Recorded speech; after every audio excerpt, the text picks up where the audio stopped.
How's it going? Uh, Thought I'd tap in with you real quick. Yep. So, I'm on a journey right now to learn how to read. So, I thought I'd jump on here and test a little bit more of my fears. Why not? So, I'm not the best reader, for most of you know if you've been following me, but we're going to change that one page at a time.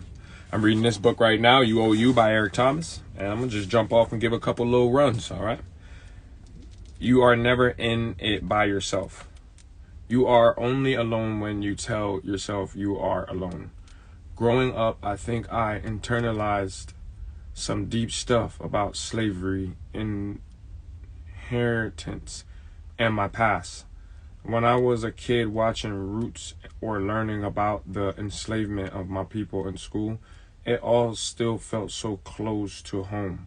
Why did I have to go to school and get a job? Somebody told me I had to get, not bad, getting better at this thing. Why did I have to follow somebody else's rules that didn't have anything to do with, with how I wanted to live my life? I felt that other people were trying to own my time and my mind. When my father who raised me disciplined me, I felt that he was playing the slave master. When my mom kept information from me, it felt like she was trying to manipulate me, the facts of my life.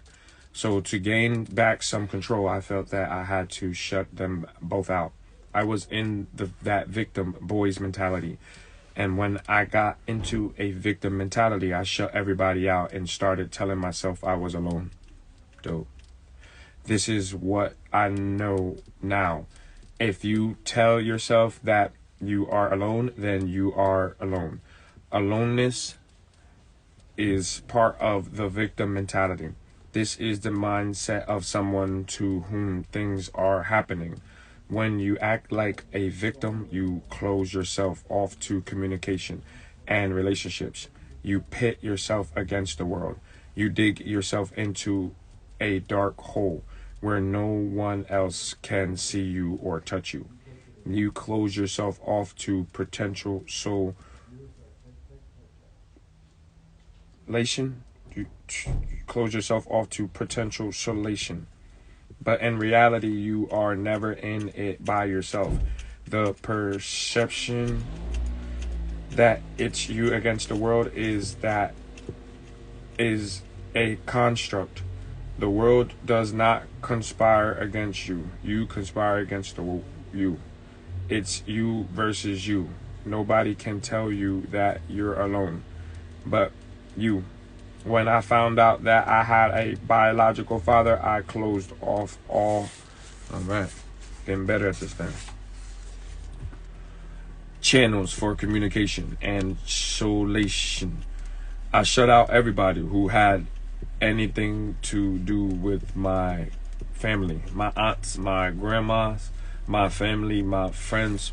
I thought to myself, I am alone, and thus I was alone.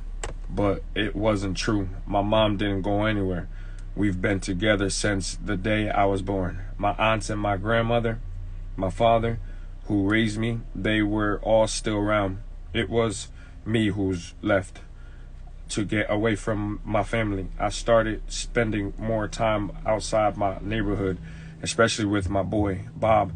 His parents were both heroin addicts, and his father was shot 8 times and killed. When Bob was in high school, his mom was still dealing with her own recovery. When Bob's grandfather stepped in, Gramps, or Elder King, as he was called at church, took Bob and his brothers, Bill, Marky, and Wayne, into his 3-bedroom house on 7 Mile, where Bob's step grandmother here her to Bob's step grandmother, her two grandkids, and her daughter were all living already. Gramps had finished the basement. I guess my nose. With 4 bunk beds, a bathroom, and a living area, which is where we spent most of our time. 7 Mile was a whole different world from 8 Mile, where my neighborhood was closer to Southfield, or quieter, suburban kind of place. 7 Mile was right next to inner city Detroit, where 8 Mile was mostly nuclear families doing the Midwest family thing. House, yard, kids, your cars in driveway, jobs at Ford, Chrysler, or GM. 7 Mile was more multi-generational families. Some people had jobs and some people didn't.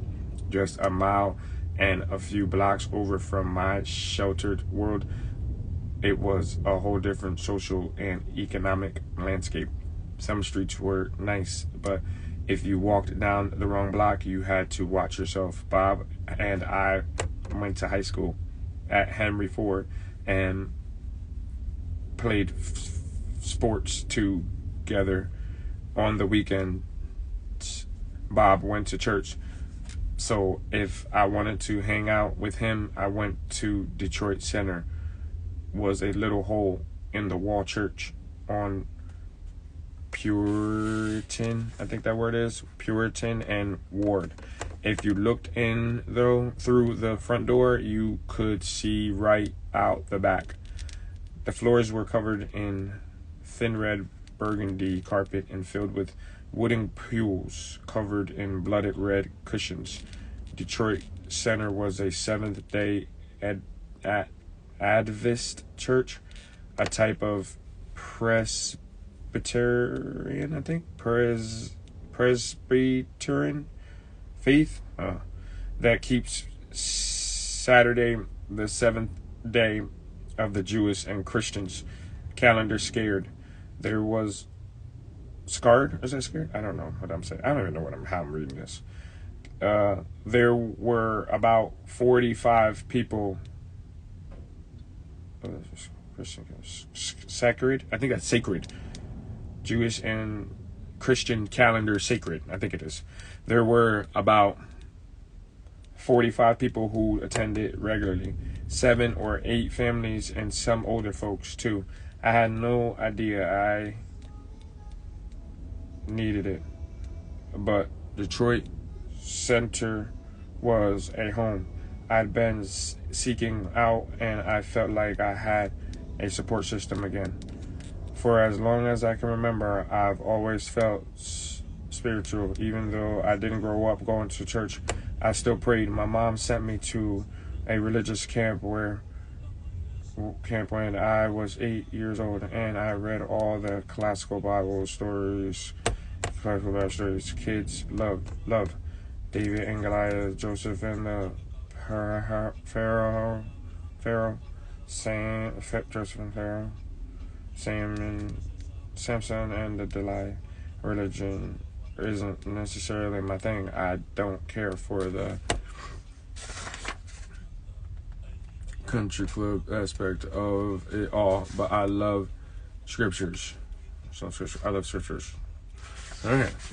Okay, so we got done with a little bit more, and that's what we got for today's live, and just stay tuned for more readings. Just gonna keep getting them. Let's go.